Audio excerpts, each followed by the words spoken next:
Principal గారైన నరేంద్రబాబు గారికి, అదేవిధంగా అధ్యాపక బృందానికి, నా నాటి విద్యార్థులందరికీ కూడా 68వ గణతంత్ర దినోత్సవ శుభాకాంక్షలు. ముఖ్యంగా చాలా ప్రముఖ వ్యక్తులు మాట్లాడారు.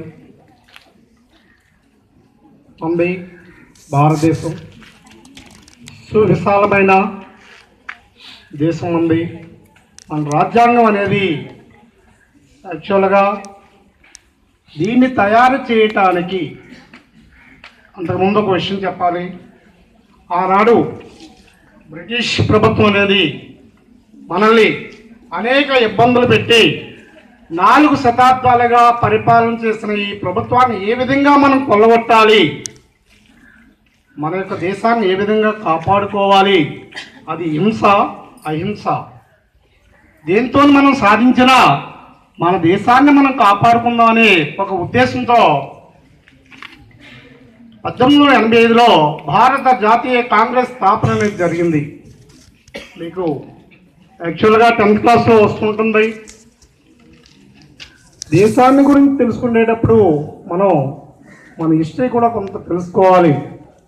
ఆ స్థాపనలో అతివాద, మితవాద, గాంధీ యుగం అనే 3 యుగాలు స్టార్ట్ అయ్యాయి. ప్రధానంగా మీకు చెప్పేది గణతంత్ర దినోత్సవం ఏ విధంగా వచ్చింది, ఎలా ఏర్పడింది, ఏ విధంగా మనం సాధించుకోగలిగాం, మన దేశ ప్రగతి ఏ విధంగా ఆనాడు 1950 నుంచి నేటి వరకు కూడా 2016 వెళ్ళిపోయి 17లో అడుగుపెట్టాం, ఏ విధంగా మనం ఈ యొక్క ప్రగతి సాధించామన్న విషయాన్ని మనం ఒక మెమరీ చేసుకోవాలి. ముఖ్యంగా మనకి అతివాద మితవాదంలో ఏమీ కూడా మనం సాధించలేకపోయాం. మనం సాధించింది ఒక్కటే గాంధీ యుగం 1920 to 47.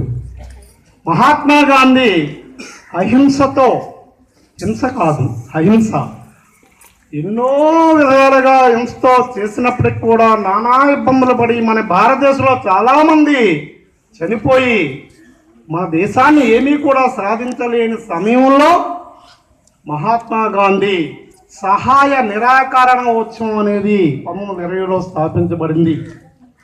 ఆనాటి నుంచి